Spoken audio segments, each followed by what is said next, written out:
तो हमने last class में जो है स्पीच का पूरा एग्जामिनेशन कंप्लीट कर लिया था।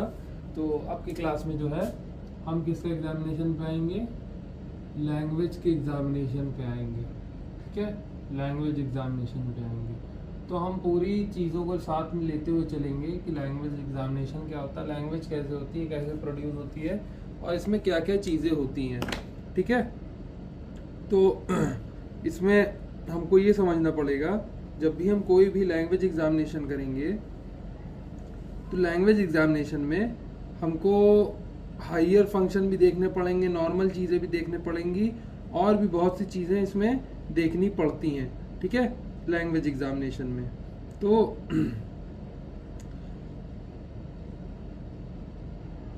लैंग्वेज और स्पीच में आपको डिफरेंस नॉर्मल सा पता ही है। स्पीच क्या होती है, लैंग्वेज क्या होती है, लैंग्वेज की डेफिनेशन क्या होती है। तो लैंग्वेज की डेफिनेशन जो होती है, ये एक तरह से ये कहा जाता है कि लैंग्वेज कोई भी ऐसा सिंबॉलिक या कोई भी ऐसा वर्ड जिससे आप कम्युनिकेट करें, उसको लैंग्वेज कही गई है। वो ज़रूरी नहीं वो वर्ड्स हो, वो सिंबल्स भी हो सकते हैं। ठीक है, कुछ भी हो सकता है।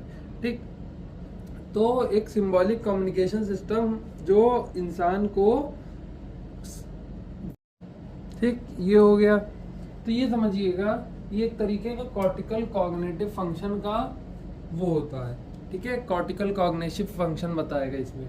ठीक, स्पीच और लैंग्वेज में फ़र्क ये है, स्पीच जो होती है वो majority of the time motor function से चलती है। ठीक है, जहाँ तक कि लैंग्वेज जो है वो एक तरह का कॉग्निटिव फंक्शन होता है। ठीक है, कॉग्निटिव फंक्शन होता है। स्पीच मोटर होती है, ये कॉग्निटिव होता है।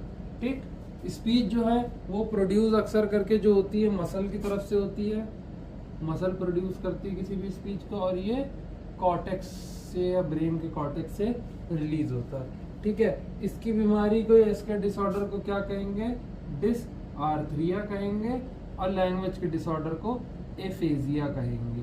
ठीक है, सिंपल सॉर्टेड सी बात है। अब इनके चौथे डिफरेंस पे चलें तो चौथा डिफरेंस ये है, इनमें क्रेनियल नर्व का इन्वॉल्वमेंट की वजह से होता है। ये इसमें आपको क्रेनियल नर्व का कहीं ना कहीं किसी ना किसी लिमिट पे इन्वॉल्वमेंट देखने को मिलेगा। वेयर एज लैंग्वेज की बात करें तो लैंग्वेज में ये चीज़ देखने को नहीं मिलती। इसमें क्या देखने को मिलेगा आपको, dominant hemisphere, dominant cerebral hemisphere का इन्वॉल्वमेंट मुझे देख रहा हूँ। डोमिनेंट इसलिए कहा जाता है कि किसी में राइट साइड डोमिनेंट होता है, किसी में लेफ्ट साइड डोमिनेंट होता है, तो वो परसेंट टू परसेंट वेरी कर सकता है। ठीक है, इतनी क्लियर कट और सिंपल सी बात समझ में आ गई। ठीक, अब हम नेक्स्ट मूव करेंगे लैंग्वेज एग्जामिनेशन में। मतलब लैंग्वेज का एक हमने डेफिनेशन समझ लिया, टर्मिनोलॉजी समझ लिया। ठीक है, तो एक पेशेंट है, एक पेशेंट से आपने कहा, इसको हम समझेंगे कैसे कि क्या मसला है क्या नहीं है। ठीक, तो एक पेशेंट है, एक पेशेंट को आपने कहा वेदर इज नाइस टुडे, आज वेदर अच्छा है। एक पेशेंट से आपने कहा ये वर्ड रिपीट करो। एक पेशेंट ने कहा कि the weather is nice today, तो उसमें क्या पता चला कि उस पेशेंट की क्या क्या नॉर्मल है, स्पीच भी नॉर्मल है और लैंग्वेज भी नॉर्मल है। ठीक, नॉर्मल पता चल गया हमको। ठीक, एबनॉर्मैलिटी कब देखने को मिलेगी, जब आपने कुछ बोला। ठीक है, आपने कुछ बोला। ठीक, for example weather is nice today की जगह वो बोलेगा नाइस टुडे वेदर ट्री, ऐसे करके कुछ रैंडम बना के बोलेगा। क्या बना के बोलेगा, कुछ रैंडम बना के बोलेगा।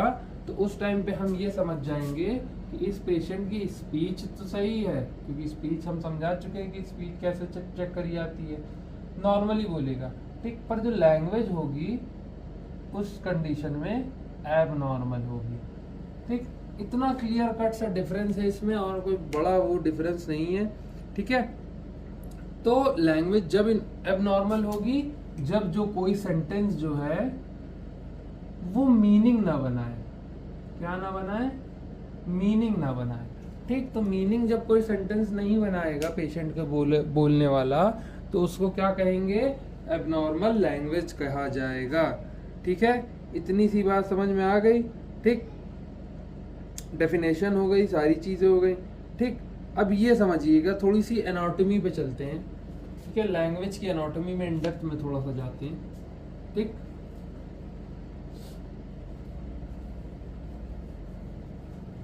सबसे पहली चीज जो हम समझेंगे, एनाटॉमी क्या है, लैंग्वेज प्रोड्यूस कैसे हो रही है, क्या कैसे हो रहा है सिस्टम सारा। ठीक है,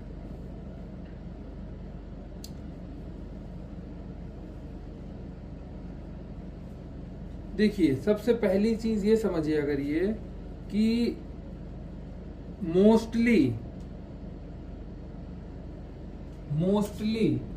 जो भी लैंग्वेज है, ठीक है, पहले हमको ये समझना पड़ेगा। देखिए आप ये समझिए पहले कि जो लैंग्वेज प्रोड्यूस हो रही है वो सेरिबेलर में हो रही है। ठीक है, सेरिब्रल में हो रही है, सेरिब्रल में हो रही है, बेलर में नहीं हो रही, सेरिब्रल में हो रही है। कहाँ हो रही है, सेरिब्रल में हो रही है। ठीक है, तो इसी में एक टर्मिनोलॉजी आती है सेरिब्रल डोमिनेंस। ठीक, सेरिब्रल डोमिनेंस। सेरिब्रल डोमिनेंस हमको ये कहती है कि मेजॉरिटी 90 to 95% राइट हैंडर जो होते हैं, राइट से लिखने वाले जो होते हैं, और मतलब एंड 75% लेफ्ट हैंडर जो होते हैं, उनके में ये देखा गया है कि लेफ्ट हेमिस्फीयर का इन्वॉल्वमेंट ज्यादा है। किसका इन्वॉल्वमेंट ज्यादा है, लेफ्ट हेमिस्फीयर का इन्वॉल्वमेंट ज्यादा है। ठीक है, लेफ्ट हेमिस्फीयर का इन्वॉल्वमेंट ज्यादा है। इतनी सी बात समझ में आ गई। ठीक, सिंपल सॉर्टेड सा यही है, इसमें कुछ इतना दिमाग सोचना नहीं ना। ठीक, अब हम बात करें, अब एनाटॉमी की बात कर रहे हैं, तो जो हमारे लैंग्वेज का नेटवर्क होता है, ठीक है, क्या होता है, हमारी जो पूरी एक लैंग्वेज होती है, ये इसकी फिजियोलॉजी क्या, एनाटॉमी ही समझ जाइए। इसकी नेटवर्कल एनाटॉमी मतलब कौन कौन से एरिया में क्या क्या काम होता है ये पता होना हमको ज़रूरी है। ठीक है, पहला जो होता है हमारा, इन टोटल इसमें 3 होते हैं। ठीक है, पहला जो होगा वो होता है ब्रोकास एरिया। ठीक है, ब्रोकास एरिया होगा। ब्रोकास एरिया जो होता है वो पोस्टीरियर, इंफीरियर और फ्रंटल जाइरस पे प्रेजेंट होता है। कहाँ पे, फ्रंटल जाइरस पे प्रेजेंट होता है। ठीक है, ब्रोकास एरिया, इससे पहले शायद मैं बता चुका हूं आप लोगों को। ठीक है, और टू बी एग्जैक्ट इसको कहा जाता है ब्रॉडमैन एरिया 44 और 45। ठीक है, ब्रॉडमैन एरिया 44 और 45। तो ब्रोकास एरिया जो है वो रिस्पॉन्सिबल होता है स्पीच प्रोडक्शन के लिए। ठीक है, किसके लिए होता है, स्पीच प्रोडक्शन के लिए होता है। ठीक है, इतनी सी बात समझ गए। तो स्पीच प्रोडक्शन के लिए आपको ये लैंग्वेज जो प्रोड्यूस कर रही है, कोई भी स्पीच के लिए आपको लैंग्वेज जानना जरूरी है। तो उसी के लैंग्वेज की मोटर प्रोग्रामिंग होती है। यहाँ पे क्या होती है, मोटर प्रोग्रामिंग होती है। Motor programming of language. Motor programming of language कहाँ पे होगी, ब्रोकास एरिया में होगी। ठीक, इतनी सी बात समझ गए। ठीक, ब्रोकास एरिया के बाद एक एरिया वर्निक्स एरिया आता है। ठीक है, ठीक, इन्हीं वर्निक्स और ब्रोकास एरिया को मिलाने के लिए एरक्यूटा, पूरा वर्ड जो है एरक्यूटा फेसिकुलस होता है। ठीक है, ठीक, इतनी सी बात समझ आ गई। ठीक, ये ब्रोकास और वर्निक्स एरिया को एक तरह से कनेक्ट करता है और ये एक रेपिटेटिव पाथवे बनाता है, रेपिटेशन वाला पाथवे बनाता है, ठीक है, रेपिटेटिव पाथवे फॉर लैंग्वेज बनाता है। ठीक, इतनी सी बात समझ में आ गई। अगर हम अब नेक्स्ट पे चलें, नेक्स्ट की बात करा जाए तो नेक्स्ट में क्या आता है हमारे पास, नेक्स्ट में आता है वर्निक एरिया। इन दोनों को जोड़ने का काम कौन कर रहा है, आर्क्योटैक्ट फैकुलस कर रहा है। वर्निक एरिया और ब्रोकास को जोड़ने का काम कर रहा है। तो वर्निक एरिया में क्या होगा, इनमें जो है ऑडिटरी वर्ड रिकॉग्नाइज किया जाएगा, सुनने वाला वर्ड रिकॉग्नाइज होता है। क्या होता है, रिकॉग्नाइज्ड किया जाता है। जो वर्ड या जो लैंग्वेज आपने सुनी है, इसी को लैंग्वेज कंप्रीहेंशन भी कहते हैं, वो रिकॉग्नाइज कहाँ पे होगा, वर्निक्स एरिया पे होगा। इतनी सी बात समझ में आ गई। ठीक, सिंपल सॉर्टेड सी। अब इसमें हम अभी नॉर्मल चल रहे हैं, ठीक है। अब ब्रोकास और वर्निक्स एरिया जो है वो अलग अलग डिवीजन में सप्लाई, अलग अलग तरीके से सप्लाई की जाती है। जैसे ठीक है, तो अलग अलग एरिया में मतलब अलग अलग डिवीजन अलग अलग रहते हैं, पर आर्टरी एक ही रहती है। डिवीजन दो रहते हैं इन दोनों को सप्लाई करने के लिए, पर जो आर्टरी होती है वो एक ही आर्टरी होती है। ठीक है, इतनी सी बात समझ में आ गई। ठीक, फिजियोलॉजी की बात करें, फिजियोलॉजी क्या होती है कि पूरा जो पाथवे फॉलो होता है वो पाथवे हम बता सकते हैं। ठीक है, अब आप स्पीच वाला फिजियोलॉजी समझ गए हैं, इससे पहले मैंने शायद समझाया, पूरा पाथवे समझाया है, जिसमें आप जो है ठीक, ब्रेक बहुत हो रहा है इसके बीच में वीडियो में, क्योंकि फोन में सही से रिकॉर्ड नहीं हो पा रहा है, कोई ना कोई कॉल कर दे रहा है। ठीक है, तो सिंपल सॉर्टेड सही है, समझिए कि मैं समझा के आगे निकल चुका था, फिर से आ रहा हूँ। वो एमसीए वाला रूल समझ गए थे, वो मैंने मिटा दिया। उसके बाद क्या है, उसके बाद ये बात हो रही है, उसके बाद ये बात हो रही है कि जब भी आप कोई वर्ड रीड करेंगे, पर देख के रीड करेंगे, ठीक है, देख के रीड करेंगे, तो सबसे पहले इमेज जो है वो कहाँ फॉर्म होगी, विजुअल कॉर्टेक्स में। ठीक है, विजुअल कॉर्टेक्स जो होता है वो कहाँ प्रेजेंट होता है, एक रेफरेंस के लिए बता दिया जाए, ऑसिपिटल में होता है, और एरिया इसका होता है ब्रॉडमैन 44। ठीक है, इतनी सी बात समझ में आ गई। अब नेक्स्ट पे अगर बात करा जाए, एंगुलर जाइरस एक चीज होती है। ठीक है, एंगुलर जाइरस होता है, अभी सबको एक एक को हम क्लियरली पूरा समझेंगे। ठीक है, विजुअल कॉर्टेक्स के बाद एंगुलर जाइरस में जाएगा। एंगुलर जाइरस इससे पहले शायद मैंने पढ़ाया है कि नहीं पढ़ाया है, पर ये जो होता है ये ब्रॉडमैन के एरिया 39 पे प्रेजेंट होता है। ठीक है, एंगुलर जाइरस के बाद वर्निक्स एरिया में आता है। ठीक है, कहाँ आता है, वर्निक्स एरिया में आता है। ठीक, इतनी सी बात समझ में आ गई। वर्निक्स एरिया के बाद वही साइकिल रिपीट हो जाएगी। कौन सी रिपीट हो जाएगी, ब्रोका वाली। ब्रोका के बाद मोटर, मोटर के बाद स्पीच। ठीक, ये पूरी एक साइकिल रिपीट हो जाती है। तो जब आप विजुअल कॉर्टेक्स लेते हैं तो उसमें फर्क किन दो चीजों का आता है, इन दोनों चीजों का आता है। एक विजुअल कॉर्टेक्स जो ब्रॉडमैन एरिया 44 में पाया जाएगा, और एक आपका एंगुलर जाइरस। ठीक है, ये दो एरिया जो रहता है, ये दो एरिया रीडिंग के लिए रहता है। ठीक है, रीडिंग के लिए ऐड ऑन हो जाता है। बाकी वो जो नॉर्मल चल रहा था, वर्निक्स के बाद ब्रोकास एरिया, फिर उसके बाद प्राइमरी मोटर कॉर्टेक्स, फिर उसके बाद आर्टिकुलेशन, फिर स्पीच। ठीक है, वो अलग चीज रहती है। ठीक, अब राइटिंग की बात करें अगर, तो राइटिंग में क्या रहता है, राइटिंग अब आपने पढ़ना सीख लिया, ठीक है, रीड करना सीख लिया। रीड करने के बाद आप राइटिंग के लिए समझिए, राइटिंग के लिए क्या काम आएगा। राइटिंग के लिए एक आइडिया बना, एक आइडिया फॉर्मुलेट हुआ। कहां पे फॉर्मुलेट हुआ, वर्निक्स एरिया में फॉर्मुलेट हुआ। ठीक है, आपको कुछ राइट करना है, वो वर्निक्स एरिया में फॉर्मुलेट हुआ। उसके बाद जो है वो ब्रोकास एरिया में जाएगा। अच्छा, एक बात हमेशा ध्यान रखिएगा कि ब्रोकास एरिया और वर्निक्स एरिया के बीच का एक वो होता है रास्ता, जिसका नाम होता है arcuate fasciculus. Arcuate fasciculus, arcuate fasciculus. ठीक है, ये एरिया होता है, ये हर जगह बीच में अगर एड ऑन कर देंगे तो कोई मसला नहीं है।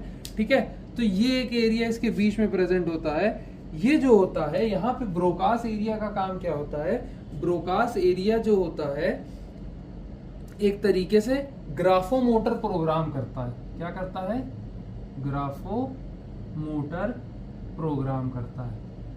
ठीक, ग्राफोमोटर प्रोग्राम के बारे में हम बात करेंगे आगे, इसके मतलब इसमें दिक्कत आने की वजह से क्या होता है और पूरी डेफिनेशन के साथ इसकी बात करेंगे। ठीक है, जहां तक इसकी बात रही आर्कुएट फेसिकुलस की, तो आर्कुएट फेसिकुलस जो होता है वो ग्रामर सेलेक्ट करने के लिए होता है, ग्रामर के लिए होता है। बेसिकली आपका ग्रामर या वर्ड, कौन सा सही वर्ड, कहाँ पे इज, वॉज, एम, आए, कहाँ पे क्या लगना है, ये वो सेलेक्ट करता है। ठीक है, इतनी सी बात समझ में आ गई। फिर उसके बाद ब्रोकास एरिया के बाद फिर वही आ जाएगा मोटर कॉर्टेक्स। अब ये मोटर कॉर्टेक्स जो होता है वो हैंड का एरिया होता है, क्योंकि आपको राइट करना है। ठीक है, हैंड एरिया होता है। इसके बाद जो है फिर कॉर्टिको स्पाइनल ट्रैक्ट आ जाएगी। कॉर्टिको स्पाइनल ट्रैक्ट जब आ जाएगी तो कॉर्टिको स्पाइनल ट्रैक्ट कहाँ पे सप्लाई करती है, हैंड की मसल में सप्लाई करेगी। ठीक, इतना समझ में आ गया। ठीक, ये हैंड का एरिया में रहती है, ये हैंड की मसल में करेगी। उसके बाद आप कुछ भी राइट कर सकते हैं। तो हमको ये समझ में आ गया कि जब भी हम कोई चीज को देखेंगे तो क्या होता है, रीडिंग करेंगे तो क्या होता है देख के, और राइट करेंगे तो क्या होता है। ठीक है, तो इतना इस लेवल की ये चीज आपको समझ में आ रही है कि नहीं आ रही है। ठीक, तो इसको दो भाग में अगर बांटना हो, थोड़ा सा कॉम्प्लेक्स है, थोड़ा सा आप लोगों के लिए शायद कॉम्प्लेक्स पड़ेगा। कि क्या कॉम्प्लेक्स पड़ेगा कि अगर इनको दो बांट में भागना हो तो हम कह सकते हैं कि जो डॉर्सल स्ट्रीम होती है और जो वेंट्रल स्ट्रीम होती है, बात समझिए, ये डॉर्सल और वेंट्रल वाला नहीं ना, और इसको डॉर्सल और वेंट्रल कहने की वजह भी दूसरी है। ठीक है, डॉर्सल और वेंट्रल स्ट्रीम जो होती है वो इसीलिए बनती है ताकि आप किसी साउंड को आर्टिकुलेट करके उसको रेपिटेशन में बोल सकें। रेपिटेशन ऑफ साउंड के लिए, रेपिटेशन ऑफ वर्ड्स के लिए, या एक तरह से यही मतलब बार बार रिपीट करने वाली चीज है। ठीक है, अब वेंट्रल स्ट्रीम का क्या कहा, वेंट्रल स्ट्रीम में क्या होगा, देखिए डॉर्सल स्ट्रीम में क्या होगा, रेपिटेशन के लिए चीजें होंगी। वेंट्रल स्ट्रीम में क्या होगा, मीनिंग के लिए होंगी, कि भैया उनकी मीनिंग पता चली हमको। अगर मीनिंग है तो मीनिंग कोरिलेट हो। ठीक है, दोनों का पाथवे हमें पढ़ा चुका हूं, पर एक मोटा मोटा अगर कह सकते हैं कि डॉर्सल स्ट्रीम जो होती है वो सुपीरियर टेम्पोरल जाइरस से स्टार्ट हुई, पैराइटल टेम्पोरल जंक्शन पे गई, ब्रोकास एरिया में गई, और उसके बाद जो है फेसिकुलस में गई। फेसिकुलस में गई जैसे ही तो फेसिकुलस में उसकी रिपीटेशन हो जाएगी। ठीक है, वेंट्रल की जहां तक बात करें, वेंट्रल क्या होता है, ये भी सुपीरियर मिडिल टेम्पोरल जाइरस में शुरू होता है, सुपीरियर मिडिल टेम्पोरल जाइरस में शुरू होता है, और उसके बाद कहाँ जाता है, एंटीरियर टेम्पोरल लोब में जाता है। उसके बाद जो है ये यूसिनेट फेसिकुलस में जाता है, यूसिनेट फेसिकुलस में जाता है। ठीक है, यूसिनेट फेसिकुलस में जाता है। तो इसी के वजह से जो है हम लोग मीनिंग अच्छे से निकाल पाते हैं। अब ये पूरा एक सिस्टम था, तरीका था बताने का। ठीक है, इसके बाद जो है हम इसकी पैथोफिजियोलॉजी समझेंगे। ठीक है, लैंग्वेज की पूरी पैथोफिजियोलॉजी समझेंगे। अभी हम इसके बाद जो है पैथोफिजियोलॉजी शुरू करेंगे। ठीक है, तो हम नेक्स्ट मूव करेंगे इसकी पैथोफिजियोलॉजी पे। ठीक, एनाटॉमी आप लोग समझ गए हैं। ठीक है, अब हम मूव क्या करेंगे, कहाँ पे, पैथोफिजियोलॉजी में। ठीक, अच्छा, एनाटॉमी में एक पॉइंट और ध्यान में रखिएगा, मैं यहाँ पे लिख दे रहा हूँ। एनाटॉमी में एक पॉइंट ये ध्यान में रखिएगा कि जो भी डोमिनेंट हेमिस्फीयर होगा, क्या होगा, डोमिनेंट हेमिस्फीयर जो होगा, किसी भी साइड का डोमिनेंट हेमिस्फीयर जो होगा, राइट हो लेफ्ट हो, ठीक है, उसमें जो डोमिनेंसी देखी गई है वो कहाँ पे देखी गई है, पहला देखी गई है फ्रंटल में, दूसरा टेम्पोरल में, और तीसरा पेराइटल में। तो इन तीन एरिया में जो है मेनली डोमिनेंट हेमिस्फीयर देखा गया है। ठीक है, इतनी सिंपल सॉर्टेड सी बात है। तो इसको ओवर कॉम्प्लिकेट ना करते हुए आगे बढ़ेंगे हम किस चीज़ पे, पैथोफिजियोलॉजी पे। किस पे पढ़ना है हमको, पैथोफिजियोलॉजी पे जानना है। ठीक है, पैथोफिजियोलॉजी जानना है।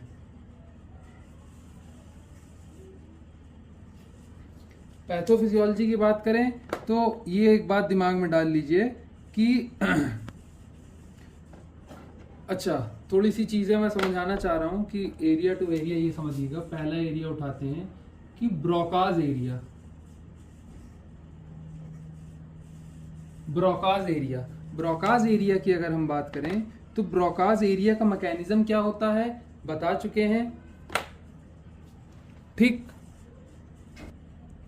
ठीक है, ब्रोकाज एरिया की बात करें तो ब्रोकाज एरिया जो होता है वो उसका ब्रेकडाउन होने की वजह से क्या मसला आ सकता है। ठीक है, तो ब्रोकाज एरिया के वजह से हमेशा आपका मोटर प्रोग्रामिंग ऑफ लैंग्वेज में दिक्कत आएगी। किस में दिक्कत आएगी, मोटर प्रोग्रामिंग ऑफ लैंग्वेज में दिक्कत आना शुरू हो जाएगी।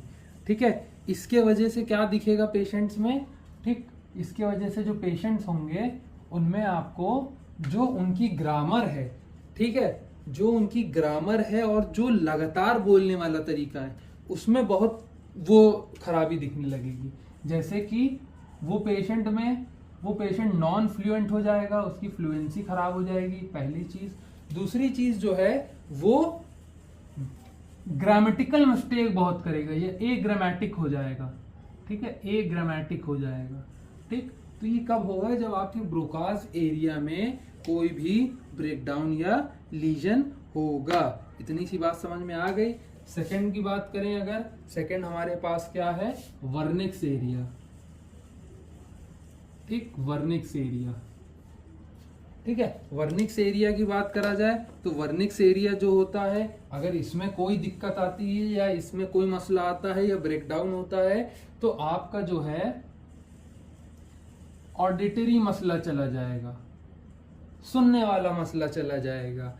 ठीक है, इसमें क्या जाएगा, ऑडिटरी और जो वर्बल कॉम्प्रिहेंशन है, ऑडिटरी और एक तरह से लॉस ऑफ ऑडिटरी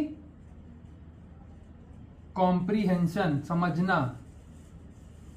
ठीक है, loss of auditory slash verbal comprehension.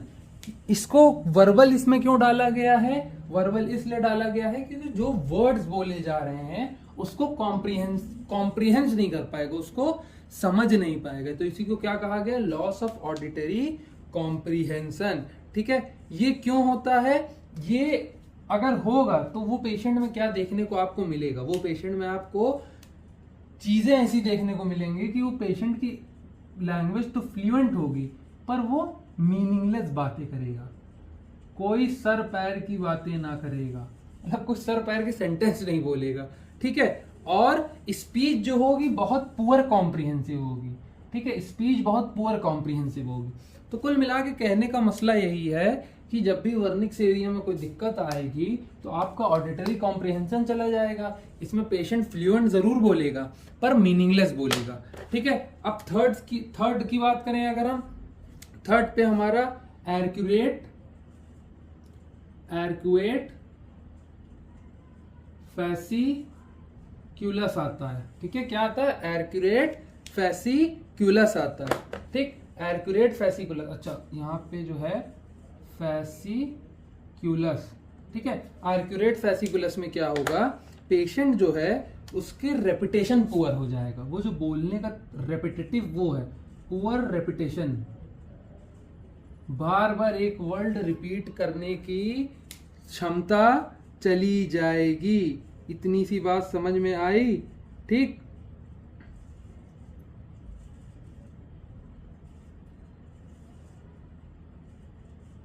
ये होगा क्यों, ये होने की वजह ये समझिए, पुअर रेपिटेशन पहले हटा देते हैं। इसमें पेशेंट के साथ होगा क्या कि पेशेंट जो है वो प्रोसेस करने वाला एरिया जो कि कॉम्प्रीहेंसिव एरिया है, कॉम्प्रीहेंशन और प्रोडक्शन में कनेक्शन नहीं कर पाएगा, कॉम्प्रीहेंशन और प्रोडक्शन में उसका कनेक्शन नहीं बनेगा, डिसकनेक्टेड रहेगा, ठीक है, डिसकनेक्टेड रहेगा, ठीक। इसके वजह से जो है उस पेशेंट में रेपिटेशन नहीं रहेगा, क्या पुअर हो जाएगा, रेपिटेशन पुअर हो जाएगा, पुअर रेपिटेशन हो जाएगा, ठीक। और पुअर रेपिटेशन हो जाएगा और कॉम्प्रीहेंशन और प्रोडक्शन में डिस्कनेक्शन की वजह से, मतलब जो वर्ड प्रोड्यूस कर रहा है और वर्ड्स को समझने की क्षमता है, उन दोनों के बीच में कोई कनेक्शन नहीं बैठेगा, ये इसके वजह से मेजॉरिटी होता है, ठीक। चौथे की बात करें, चौथा क्या है, एंगुलर जाइरस, ठीक। एंगुलर जाइरस जो होता है वो उन पेशेंट में देखने को मिलेगा, या जब ये एंगुलर जाइरस में कोई मसला होगा, एंगुलर जाइरस में जब कोई मसला होगा तो इनका इनकी फिजियोलॉजी क्या बनेगी, इनकी फिजियोलॉजी ये बनेगी कि ये विजुअल फॉर्म ऑफ वर्ड में और लैंग्वेज एरिया में कंफ्यूज हो जाएंगे, मतलब इनका जो है डिस्कनेक्ट हो जाएगा देखने का और लैंग्वेज, मतलब जो देख रहे हैं वो समझ नहीं पाएंगे, disconnect between visual forms and language, ठीक है, disconnect between visual forms and language areas, ठीक है। कुछ विजुअल फॉर्म के वर्ड होते हैं, कुछ आपने विजुअली ऐसे बनाया, उसमें और लैंग्वेज में एक डिस्कनेक्शन आ जाएगा, वो कनेक्ट नहीं कर पाएंगे। इसमें पेशेंट में क्या होता है, पेशेंट को ये दिक्कत होगी कि पेशेंट को आपको एलेक्सिया विथ एग्राफिया देखने को मिलेगा। क्या क्या देखने को मिलेगा, एलेक्सिया और एग्राफिया।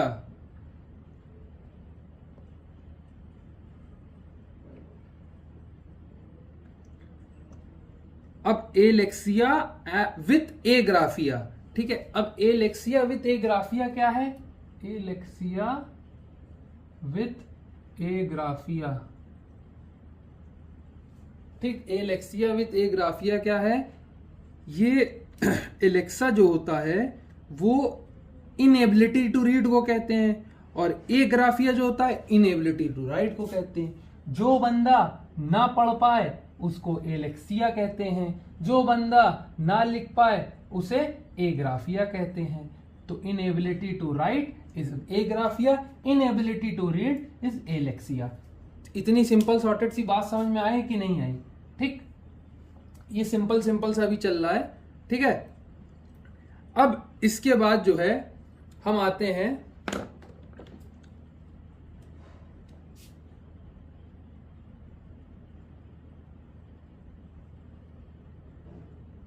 चौथी पैथोफिजियोलॉजी में, कि चौथी कहां पे ऐसी फिजियोलॉजिकल दिक्कत आने लगेगी, फिजियोलॉजी में दिक्कत आने लगेगी जहां पे मसला हो जाएगा, ठीक है।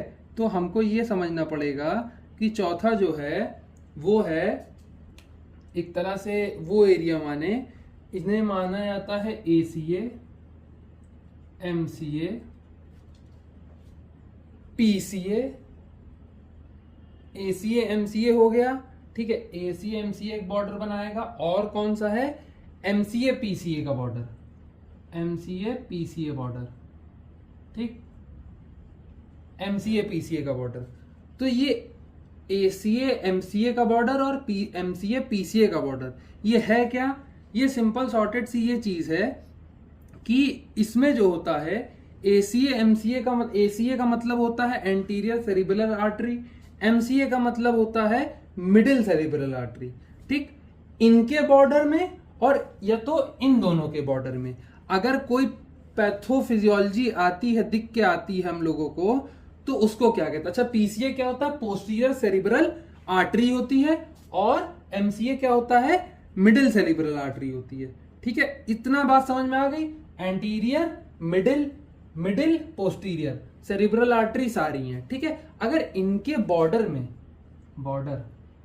बॉर्डर में कोई पैथोफिजियोलॉजी हमको देखने को मिलेगी, तो उसके वजह से पता है क्या होगा, उसके वजह से एक चीज होती है जिसे कहते हैं हाइपर फ्यूजन।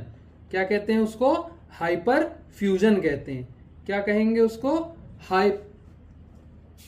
मैं लिख दे रहा हूं सिंपल सॉर्टेड सा, तभी समझ में आएगा। ठीक है, हाइपोपरफ्यूजन एक चीज होती है। ठीक है, इसमें कौन कौन सी कंडीशन आती है? हाइपोपरफ्यूजन एक ऐसी चीज है जिसमें मेजॉरिटी चीजों का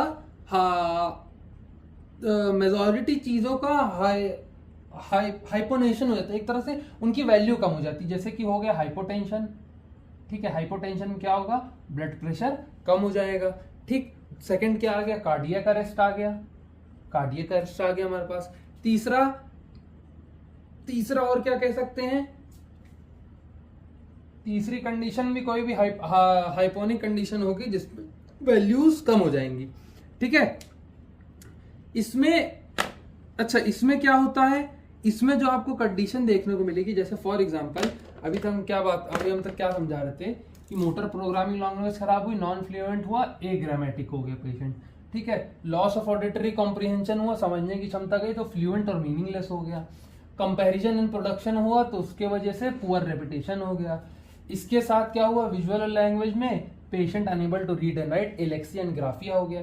तो इस कंडीशन में क्या होगा? इस कंडीशन में ट्रांसकॉर्टिकल एपिफाइसिस कहते हैं उसको। क्या कहते हैं? ट्रांसकॉर्टिकल एफाइसिस। ठीक है, क्या कहेंगे? ट्रांसकॉर्टिकल एफाइसिस। ठीक है, एफेसियस। ठीक है, थोड़ा सा कंफ्यूजिंग वर्ड है इसीलिए मैं भी कंफ्यूज हो रहा हूं। ठीक, तो ट्रांसकॉर्टिकल एफाइसिस मेनली होता क्या है? ट्रांसकॉर्टिकल एफाइसिस जो होता है वो ये होता है जब किसी भी कोई पेशेंट आपके पास आया, वो सेंटेंस तो रिपीट कर रहा है बट उस सेंटेंस को प्रॉपरली ना बोल पा रहा है ना समझ पा रहा है। ठीक है, क्या कर रहा है? न सही से बोल पा रहा है और न सही से वो समझ पा रहा है। ठीक है, तो इस टाइम पे क्या होगा कि उस पेशेंट को क्या कहा जाएगा? ट्रांसकॉर्टिकल एफेसिया में कहा जाएगा या एफाइसियस कहा जाएगा। ठीक है, इसमें जो होता है एफेजिया जो होती है वो प्रिजर्व हो जाती है, बच जाती है। ठीक, तो ये कंडीशन इसकी हो गई। ठीक, तो इन टोटल ये सारी कंडीशन लोगों की समझ में आएगी नहीं आई आप लोगों को? ठीक है, तो ये सारी पैथोफिजियोलॉजी मैंने समझाई है इस पूरे की। ठीक, अब पैथोफिजियोलॉजी हो गई है तो इसके बाद हम नेक्स्ट चलते हैं एग्जामिनेशन पे। ठीक है, किस पे चलेंगे? एग्जामिनेशन पे।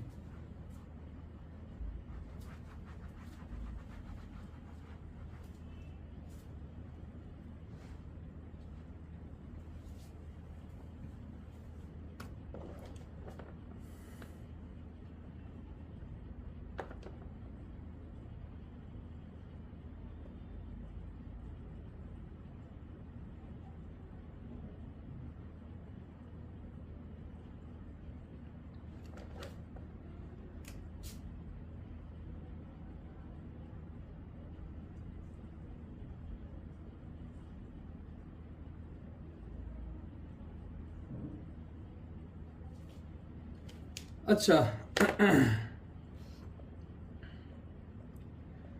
एग्जामिनेशन की बात करें तो सबसे पहले हम किसी के एग्जामिनेशन में क्या चेक करेंगे?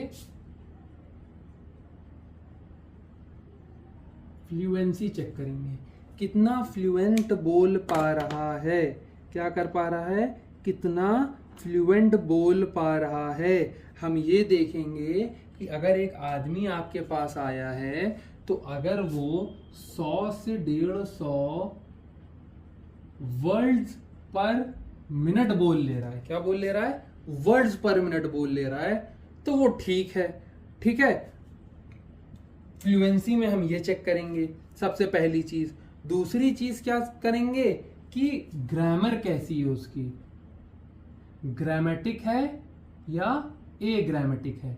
ठीक है, ये चीज चेक करेंगे। तीसरा क्या चेक करेंगे?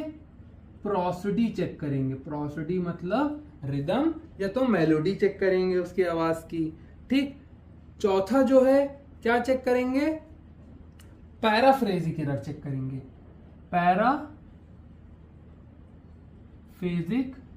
एरर चेक करेंगे। अब समझिएगा, पैराफ्रेजिक एरर होता है वो क्या होता है, वो एरर जब बंदा कार को टार बोल दे, जब बंदा बैट को कैट बोल दे, ठीक है, उसको बोलना बैट था बस कैट बोल दे, तो ये वर्ड्स आप चेक करेंगे कि वो मिसमैच प्रोनाउंसिएशन तो नहीं आ रही है, तो उसी को पैराफ्रेजिक एरर कहा गया है। ठीक है, इतनी सी बात समझ गए। अगर इनमें इसकी फ्लुएंसी में कोई मसला आता है, इसकी फ्लुएंसी में कोई मसला आता है, तो आप चुपचाप से ये समझ जाइए कि उस पेशेंट को क्या है, या तो ब्रोकाज एरिया में मसला है, ठीक, या तो वर्निक्स एरिया में मसला है। जब भी ब्रोकाज एरिया में मसला होगा तो किस टाइप का लीजन पाया जाएगा, एंटीरियर लीजन पाया जाएगा। ठीक है, इतनी सी बात समझ में आई। और अगर वर्निक्स हो रहा है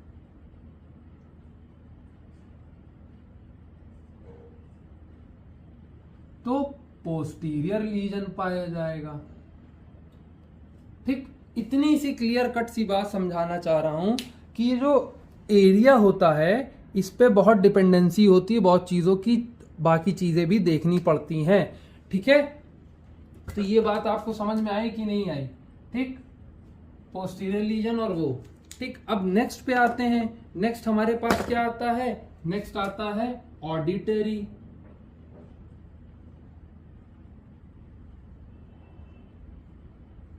नेक्स्ट क्या आता है हमारे पास, ऑडिटरी।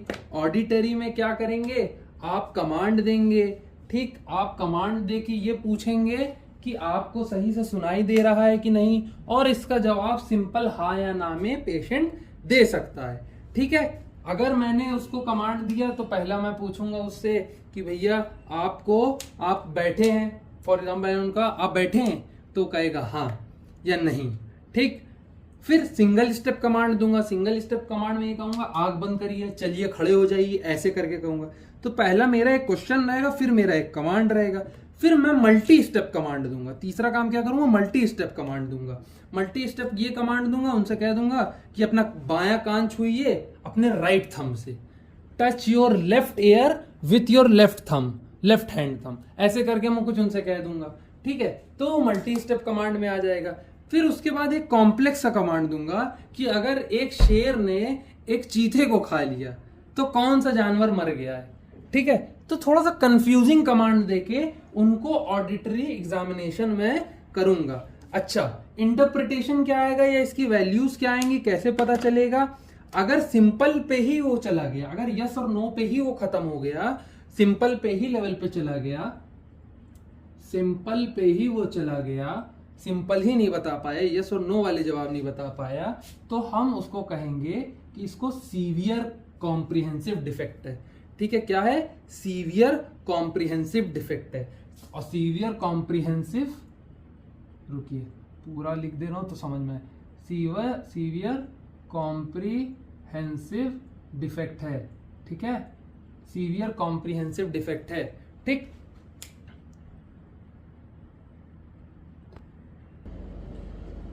तो उस पेशेंट में क्या समझाया जाएगा कि इस पेशेंट को सीवियर लेवल पे कॉम्प्रिहेंसिव डिफेक्ट है, अगर वो सिंपली टेस्ट फेल कर दे रहा है। ठीक है, तो इसमें सिंपल सॉर्टेड सा हम ये समझ जाएंगे कि ये पेशेंट जो आया है हमारे पास, इसको जो है वर्निक या पोस्टीरियर में लीजन है। कौन सा लीजन है, वर्निक पोस्टीरियर में लीजन है, वर्निक एरिया के पोस्टीरियर में लीजन है। ठीक है, अगर पेशेंट ऐसा करता है तो अगर पेशेंट जो है वो सिंपल की जगह, मैंने बहुत से बताया, सिंपल बताया, मल्टी स्टेप, सिंपल बताया, सिंगल बताया, मल्टी स्टेप बताया, कॉम्प्लेक्स बताया। तो अब अगर कॉम्प्लेक्स की बात करें, कॉम्प्लेक्स मैंने क्या बताया कि एक शेर ने एक चीते को खा गया तो कौन जिंदा है। तो कंफ्यूज करने वाला सेंटेंस है कि नहीं है कि शेर चीते को कैसे खा सकता, तो इंसान प्रेडिक्ट नहीं कर पाता, तो इसकी वजह से वो अगर फॉल्ट करता है, तो अगर कॉम्प्लेक्स में वो थोड़ा सा कॉम्प्लेक्स क्वेश्चन नहीं बता पाता, तो कॉम्प्लेक्स क्वेश्चन में हम क्या समझेंगे कि उसको हो सकता है माइल्ड लेवल का कॉम्प्रिहेंसिव डिफेक्ट हो। क्या हो, माइल्ड लेवल का कॉम्प्रिहेंसिव डिफेक्ट हो। और जब भी माइल्ड लेवल का कॉम्प्रिहेंसिव डिफेक्ट होगा तो आप ये समझ जाएंगे कि पेशेंट ज्यादा सीरियस नहीं है, पर जो सिंपल टेस्ट फेल कर जाए उसको सीवियर है। ठीक है, इतना समझ में आ गई बात। अब हम थर्ड पे आते हैं, third type of language examination में थर्ड टाइप में हमारे पास आता है रेपिटेशन। क्या आती है? रेपिटेशन।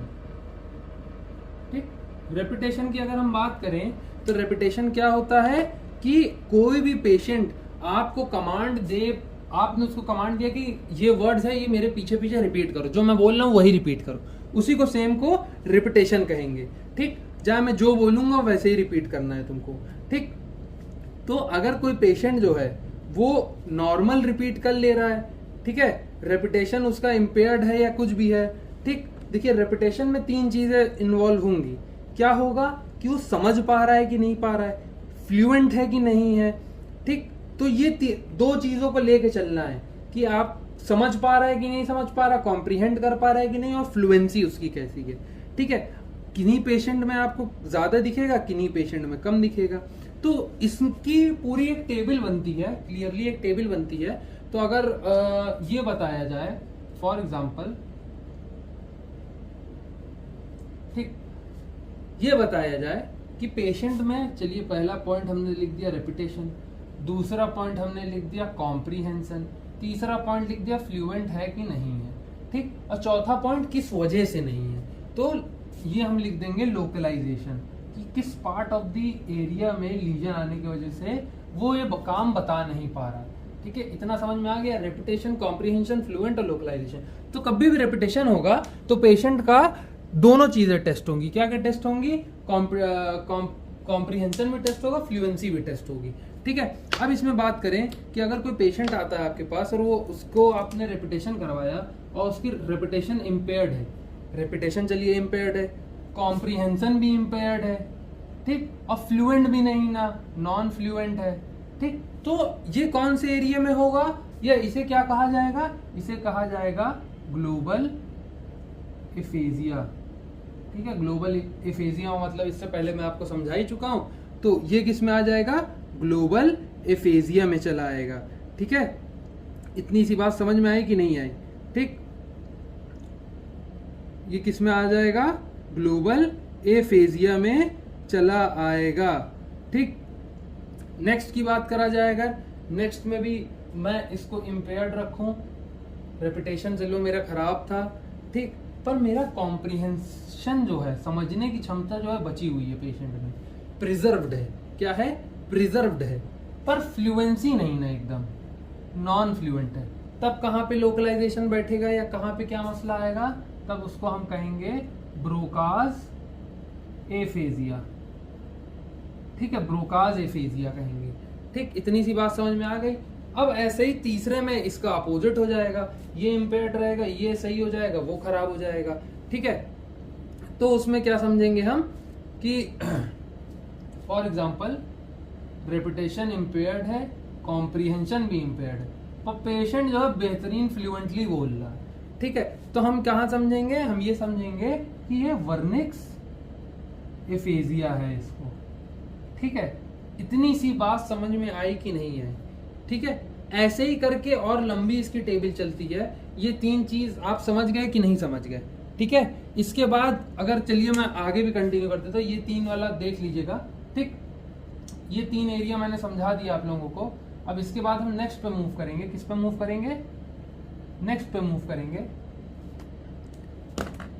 नेक्स्ट में क्या होगा?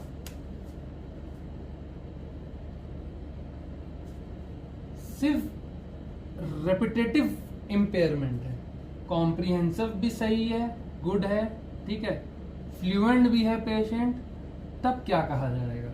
तब लोकलाइजेशन कहाँ पे बैठेगा कि दिक्कत साला आ कहाँ रही है? अगर रेपिटेशन सिर्फ इम्पेयर्ड है, तो अगर सिर्फ रेपिटेशन इम्पेयर्ड है तो उसे कहा जाएगा कंडक्शन एफेजिया। अच्छा, कंडक्शन एफेजिया का मेनली एरिया जो होता है, जो कि अफेक्टेड होता है, वो आर्क्यूएट फैसिकुलस होता है। ठीक है, इतनी सी बात समझ में आ गई। ठीक, इतनी सी सिंपल सॉर्टेड सी बात समझ में आ गई। पर अगर यहीं पे ये जो है, ये इम्पेयर्ड की जगह पेयर्ड हो जाए, ठीक, पेयर्ड हो जाए, और बाकी दोनों जो है, बाकी जो एक है ये इम्पेयर्ड हो जाए, और चलिए ये भी सही रहे, ये भी फ्लुएंट रहे, सिर्फ एक चीज खराब हो जाए, कॉम्प्रिहेंशन खराब हो जाए, तब कहां पे डाला जाएगा? तब कहा जाएगा ट्रांस कॉर्टिकल एफेजिया। क्या कहा जाएगा? Trans cortical aphasia. अच्छा, ये फ्लुएंट है ना? हाँ, देख, इसको पूरा कहा जाएगा ट्रांस कॉर्टिकल सेंसरी एफेजिया। क्या कहा जाएगा? Trans cortical sensory aphasia. Third condition जानते हैं। थर्ड कंडीशन में अगर ये सही रहेगा, रेपिटेशन नॉर्मल है, पेयर्ड है, ठीक, और आपका कॉम्प्रिहेंशन पेयर्ड है, कॉम्प्रिहेंशन भी नॉर्मल है, पर आप फ्लुएंट नहीं ना, नॉन फ्लुएंट है, तो कहां पे लोकलाइज होगी बीमारी? कहां पे होगी? ट्रांस कॉर्टिकल मोटर एफेजिया होगा। अच्छा, एक एक को अभी बैठ के समझाएंगे तो समझाते रह जाएंगे, पर थोड़ा सा अपना दिमाग लगाइए कि मैंने अगर फ्लुएंसी जा रही है किसी पेशेंट की, तो फ्लुएंसी में ब्रोकाज एरिया और वर्निक्स एरिया का लीजन की वजह से होगा, ठीक है। इसके पेशेंट में जो है ग्रामर खराब देखने को मिलेगा, प्रोसोडी और पैराग्राफिक एरर में देखने को मिलेगा, तो इसके ही वजह से ट्रांसकॉर्टिकल मोटर एफेजिया में जो है मसला आने की वजह से ये चीज होती है। तो ये कोरिलेशन मैंने पूरा समझा है, repetition with comprehensive and fluency का पूरा एक नॉर्मल सा रेपिटेशन समझाया, और कुछ नहीं समझाया, ठीक है। तो इतना उसको मुश्किल नहीं है समझना, सिंपल सॉर्टेड सा है, कोई उसमें दिमाग लगाने की ज्यादा जरूरत नहीं ना, बस सिर्फ जो चल रहा है उसको ध्यान में रखते हुए चलेंगे तो ज्यादा दिक्कत नहीं होगी, ठीक है। खुद ही कॉम्प्लिकेट करेंगे तो उसमें कॉम्प्लिकेशन ही में फंस जाएंगे, ठीक। अब इसके बाद जो आता है हमारे पास चौथी चीज आती है, ठीक। ये इतना पूरा समझ में आ गया, रेपिटेशन के साथ relation with fluency and comprehension along with the localization of the lesion where it is occurring, ठीक है। इतना आपको समझ में आ गया। तो अब हम जो है, चलिए मिट गया है, एग्जामिनेशन रह गया, ठीक। अब जो है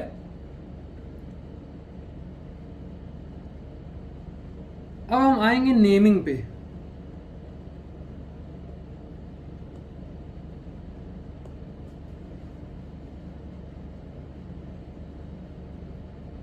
किस पे आएंगे?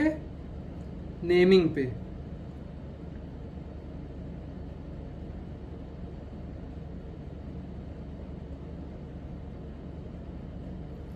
हमने 3 खत्म कर लिया है, फ्लुएंसी कर लिया है, वो कर लिया है। अब हम चौथे पे आते हैं, जो क्या है? नेमिंग है,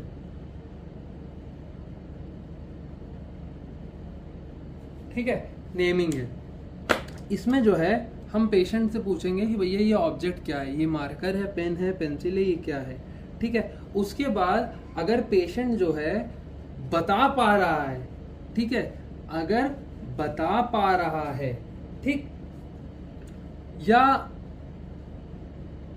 मतलब उसके दिमाग में है कि ये चीज ये है, पर वो ये कह रहा है, मतलब वो वर्ड्स फाइंड कर रहा है, अगर वो वर्ड्स फाइंड कर रहा है या उसको वर्ड्स ढूंढने में बहुत दिक्कत आ रही है, अरे यार इसका नाम ये था, ये था, ये था, तो उसको क्या कहेंगे? उसको ये कहेंगे कि भैया आपको जो है माइल्ड लेवल का एफेजिया है। क्या है? माइल्ड लेवल का एफेजिया है।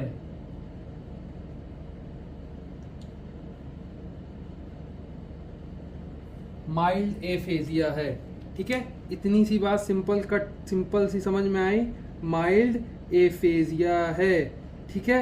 माइल्ड एफेजिया को, या एक तरह से आप सिंपल सॉर्टेड से ये समझिए, इसे छोड़िए, ठीक है। वर्ल्ड फाइंड करने में क्या होगी पेशेंट को? डिफिकल्टी जब भी आएगी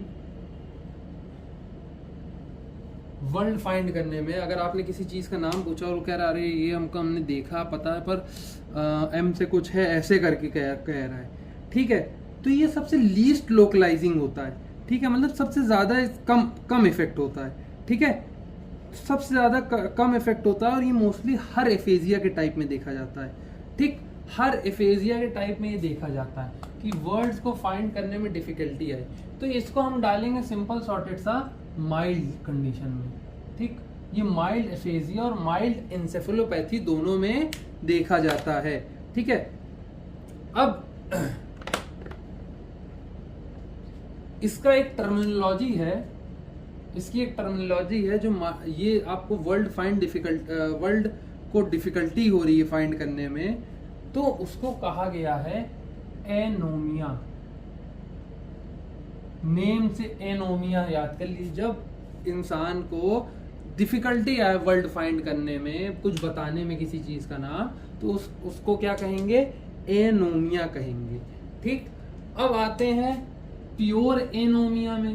प्योर एनोमिया में क्या होगा, पेशेंट जो है पेशेंट में जो है बहुत ज्यादा डिफिकल्टी आएगी, फाइंड करने में बहुत ज्यादा डिफिकल्टी आएगी, और नाम ही नहीं पता होगा, एक तरह से नाम ही नहीं पता होगा, ऐसे आइसोलेटेड नेम बताएगा। तो आइसोलेटेड नेम बताएगा, तो इसको क्या गया है, प्योर एनोमिया। ठीक है, इतनी सी बात समझ में आई, सिंपल सॉर्टेड सी बात थी। ठीक, और ये बेसिकली होगा एंगुलर जाइरस या तो एंटीरियर टेम्पोरल लोब की वजह से, एंगुलर जाइरस की वजह से या तो एंटीरियर टेम्पोरल लोब में दिक्कत आने के वजह से होगा। पांचवा टेस्ट जो है हमारे पास वो क्या है, वो है रीडिंग। पांचवा टेस्ट क्या है, रीडिंग। पेशेंट से कहेंगे कि भैया जोर से एक सेंटेंस को रिपीट करो और उसकी मीनिंग समझाओ, और साइलेंट रह के भी उसकी मीनिंग हमको कमांड दे के समझाओ। ठीक है, मतलब कुल मिला के इसमें पेशेंट को ये कहेंगे कि तेज रीडिंग करो। ठीक है, अगर तेज रीडिंग सही नहीं है पेशेंट की, अगर तेज रीड नहीं कर पा रहा है पेशेंट, तो उस पेशेंट में क्या आएगा, रीड अलाउड नहीं हो पा रहा, जोर से रीड नहीं कर पा रहा, तो उस पेशेंट को हमको पता है क्या कहते हैं, एलेक्सिया कहते हैं। अब एलेक्सिया कहते हैं तो वो ठीक है, कोई मसला नहीं। अब साथ साथ उसके अगर हम उसको कहें कि चलो हमको लिख के दिखाओ, क्या करो, रीड अलाउड तो करो ही करो। ठीक है, एक सेंटेंस पढ़ो, उसको रीड करो, और जो कमांड लिखा है उसे भी पढ़ के कंप्लीट करो, तो उसके साथ क्या हो जाएगा, वो कहेगा कि हमको एलेक्सिया, मतलब हमको जो है रीड तेज करने में दिक्कत आ रही है। अलाउड मतलब लाउडनेस की बात हो रही है, यहाँ स्पीड या रेट ऑफ स्पीड और रेट ऑफ स्पीच की बात नहीं हो रही, कितनी तेज आपको पढ़ना है। ठीक है, इतनी सिंपल सी बात समझ गए। तो इसमें जो है रीड अलाउड की वजह से एलेक्सिया हो जाएगा। ठीक,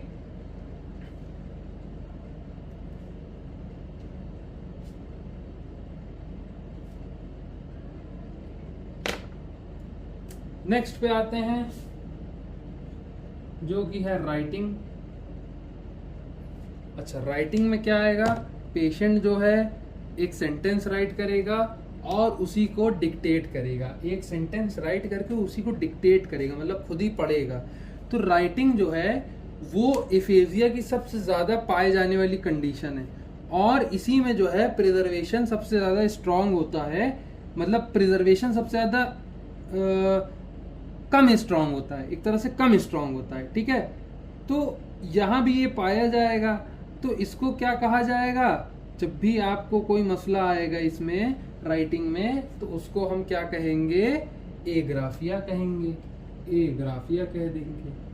ठीक है, इतना सा ये मसला है। इसमें पेशेंट से हम राइटिंग के टाइम पे कहेंगे कि राइट करते करते डिक्टेट करो, राइट करते करते डिक्टेट करो। ठीक है, और डिक्टेट करने के साथ साथ, ठीक, हम पेशेंट को देखो राइट करने खुद देंगे, तो हम अगर हमको उसका ऑडिटरी नापना है तो हम उसको खुद डिक्टेट करेंगे, तो पेशेंट खुद लिखेगा। अगर हम उसको उसका वोकल नापना है तो हम उसको स्पीच भी टेस्ट करनी है, तो हम यही काम करेंगे कि उसको जो है अपने साथ ये कहेंगे कि वो पेशेंट जो है कि भैया तुम डिक्टेट कर लो, तो तुम्हारा वोकल भी पता चल जाएगा। इतनी सी बात समझ में आई कि नहीं आई। ठीक है, ये सिंपल सॉर्टेड सी चीजें हैं कि क्या होता है इसमें। ठीक,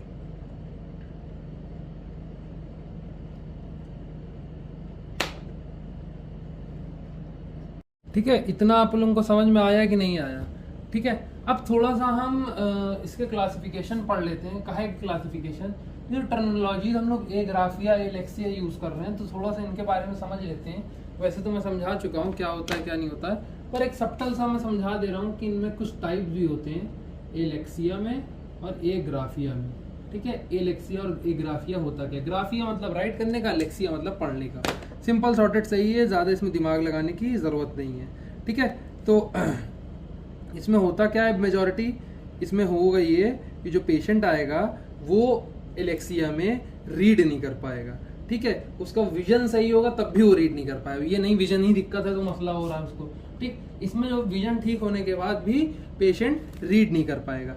इसमें क्या होता है, कुछ टाइप्स होते हैं। टाइप्स में जो आते हैं, पहला आता है प्योर एलेक्सिया कहते हैं उसको। ठीक है, दूसरा आता है एलेक्सिया विथ एग्राफिया। ठीक, एजीआर लिख दे। ठीक, तीसरा जो आता, तीसरा इसमें आता है कि नहीं आता? नहीं, तीसरा इसमें मेरे ख्याल से नहीं आता है। प्योर एलेक्सिया आता है, माइल्ड एलेक्सिया आता है और एग्राफिया विथ एग्राफिया। इन टोटल जो होते हैं 3 होते हैं, पर प्योर वाला आप समझ लीजिए। प्योर वाला होता है कि पढ़ लेगा, कैन रीड, क्या नहीं, कैन राइट, पर रीड नहीं कर पाएगा। ठीक, इतनी सी बात हो गई इसमें, ये इसकी बात हो गई। एलेक्सिया विथ एग्राफिया की अगर बात करें तो एलेक्सिया में ना पढ़ पाएगा ना लिख पाएगा। ठीक, दोनों चीज नहीं हो पाएगी।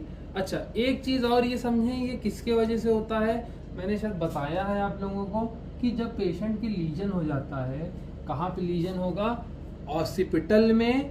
ठीक है, ऑसिपिटल में या तो एंगुलर जाइरस में। कहाँ लीजन होगा?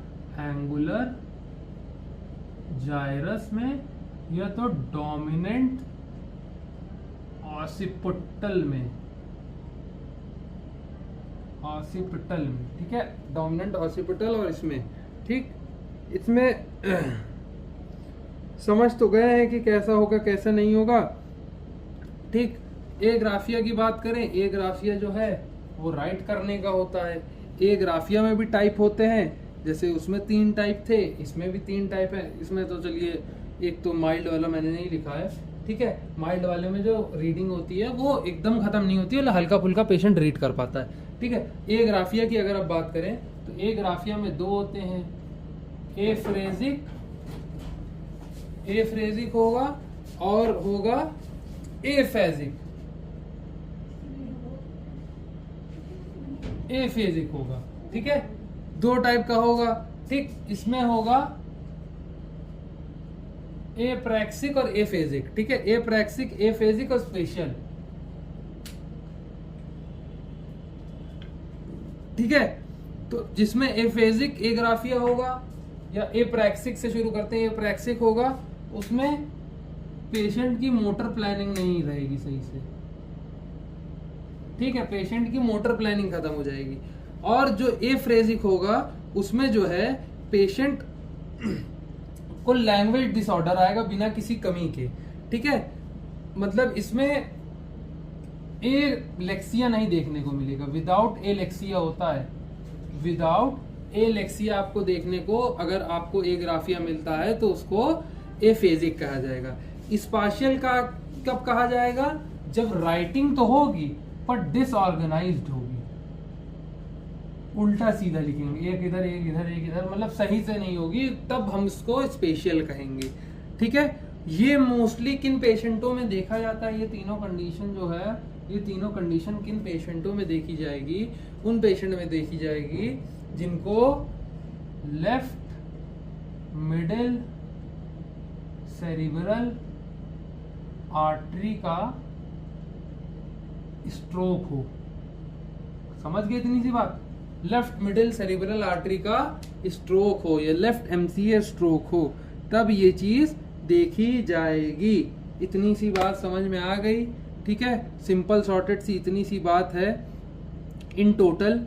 ठीक है, हमने इसमें सब कवर कर दिया लैंग्वेज वाले में। ठीक है, ये एक नॉर्मल लैंग्वेज के जितने फंक्शन होते हैं हमने इसमें सारे के सारे कवर करके खत्म कर दिए हैं। ठीक है,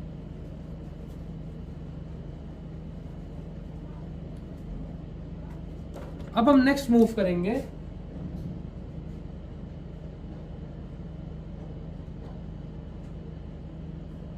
हायर फंक्शन ऑफ लैंग्वेजेस पे, ठीक है, हायर फंक्शन ऑफ लैंग्वेजेस पे या हायर लैंग्वेज फंक्शंस पे अब हम मूव करेंगे, ठीक है। इसमें जो सबसे पहला होता है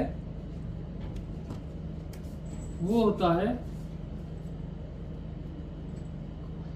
ऑब्जेक्ट रिकॉग्निशन,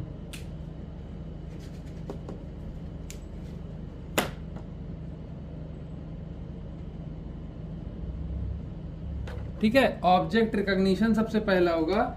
इसमें कोई भी ऑब्जेक्ट दिखा के पूछा जाएगा कि क्या कैसा ऑब्जेक्ट, ठीक है। ये पूछेंगे कि पेन है, ऑब्जेक्ट है, वो क्या है, ठीक। इसमें नॉर्मल ऑब्जेक्ट रिकॉग्निशन होगा, ठीक।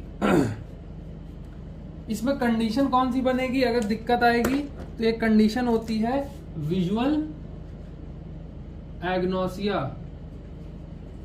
ठीक। विजुअल एग्नोसिया में मोस्टली होता ये है कि पेशेंट जो है वो सामान देख लेता है, ठीक है। पेशेंट ऑब्जेक्ट देख सकता है, ठीक, ऑब्जेक्ट तो देख रहा है आराम से, पर उसको रिकॉग्नाइज नहीं करेगा, रिकॉग्निशन 0 हो जाएगा, रिकॉग्नाइज नहीं कर पाएगा। तो उसी कंडीशन को क्या कहेंगे, विजुअल एग्नोसिया कहेंगे। विजुअल एग्नोसिया कहाँ पे होता है या किस वजह से विजुअल एग्नोसिया पेशेंट में देखा गया है, जिन पेशेंट में ऑसिपिटोटेम्पोरल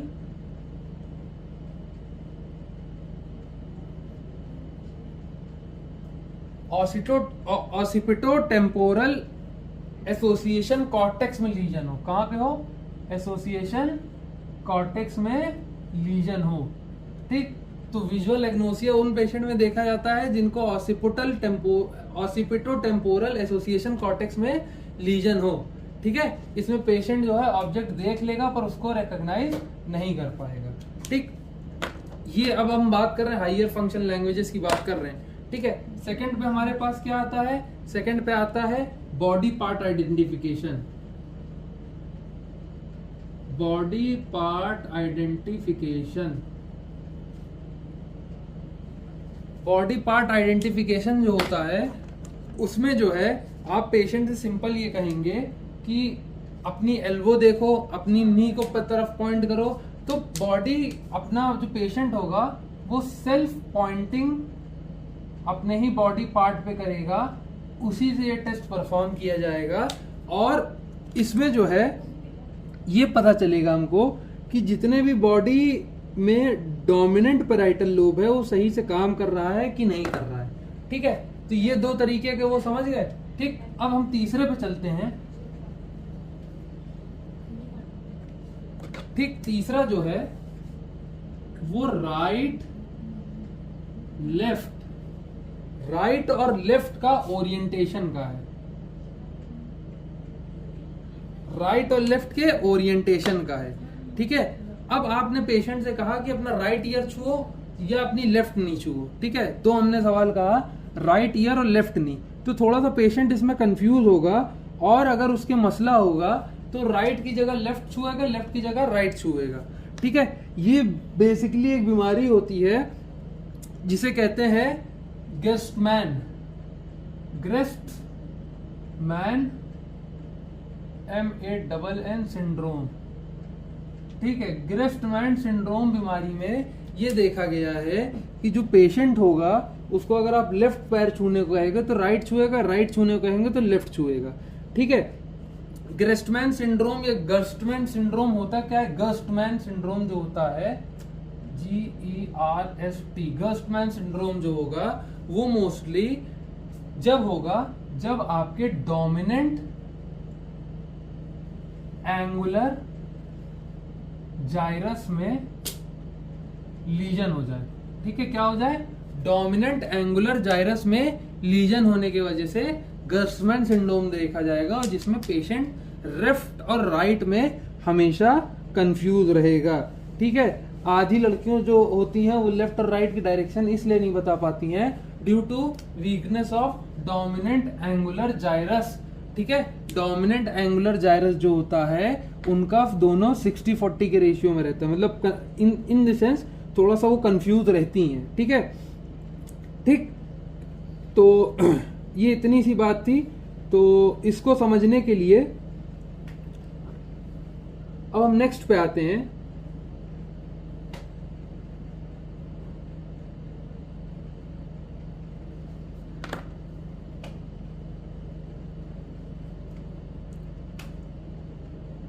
जैसे एग्नोसिया हमने पढ़ा, तो वही एग्नोसिया में फिंगर एक आता है, फिंगर एग्नोसिया। क्या आता है? Finger agnosia. Finger agnosia. अब एग्नोसिया हम इस आपको पढ़ा चुके हैं कि पेशेंट जो है आइडेंटिफाई नहीं कर पाएगा। क्या आइडेंटिफाई नहीं कर पाएगा?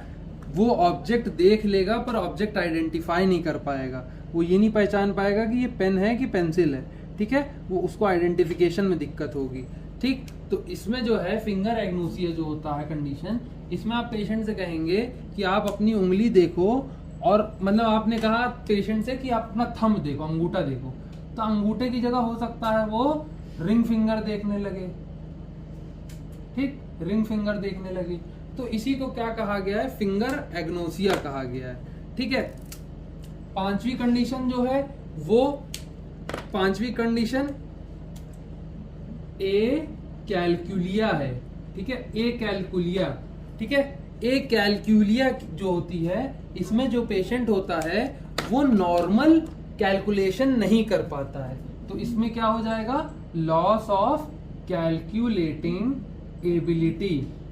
एबिलिटी लॉस हो जाएगी, कैलकुलेशन सिंपल सॉर्टेड सा नहीं कर पाएगा, ठीक है। तो इसीलिए जो इसको कहा गया है ए कैलकुलिया।